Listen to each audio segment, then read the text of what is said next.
میں بندوق ہوگی اور بندوق والا اپنی بات منوا لے گا.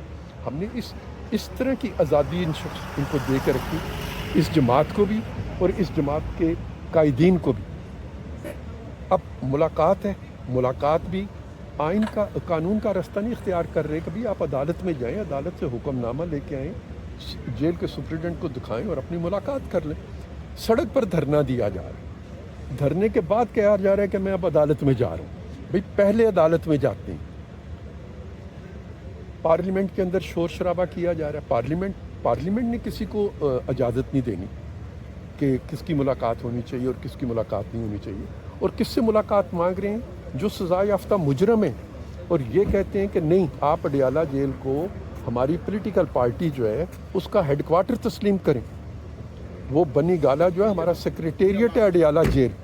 اڈیالہ جیل میں ایک دن وکیلوں کی ملاقات ہو رہی ہے، دوسرے دن فیملی ممبر کی ملاقات ہو رہی ہے، تیسرے دن جو ان کے سیاسی رہنما ہیں ان کی ملاقات ہو رہی ہے، چوتھے دن مرکزی سیاسی رہنماؤں کی ملاقات ہو رہی ہے، پانچویں دن کابینہ بنانے کے مشورے وہاں پہ ہو رہے ہیں.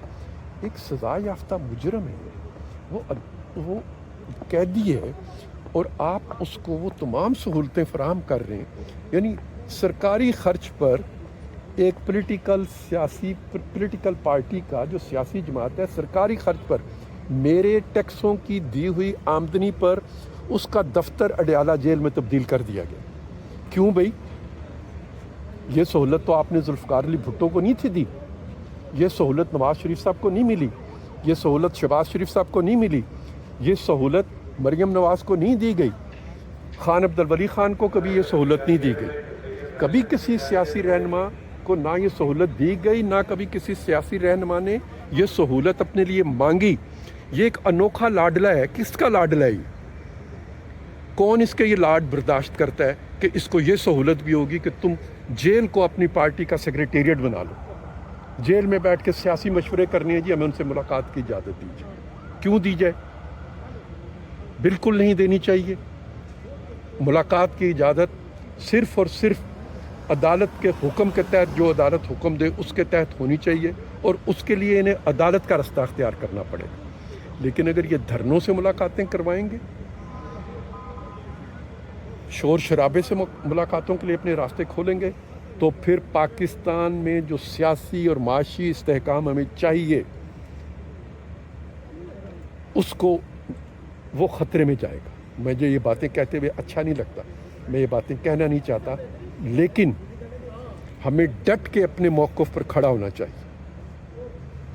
کسی شخص کو، پاکستان کے کسی بھی شخص کو یہ اجازت نہیں دی جا سکتی کہ وہ طاقت کے ذریعے اپنی بات کو منوانے کی کوشش کرے. بات قانون کی مانی جائے گی. انہیں کہ یہ قانون کا راستہ اختیار کریں، اپنے مقدمے عدالتوں میں لڑیں. چلتے مقدموں کو سڑکوں پر لڑنے کا رواج دہشت گرد تنظیموں کو جنم دیتا ہے.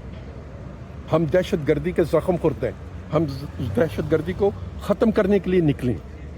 ان کا ہر عمل جو ہے اس نے دہشت گردی کو پاکستان میں اضافہ کیا ہے.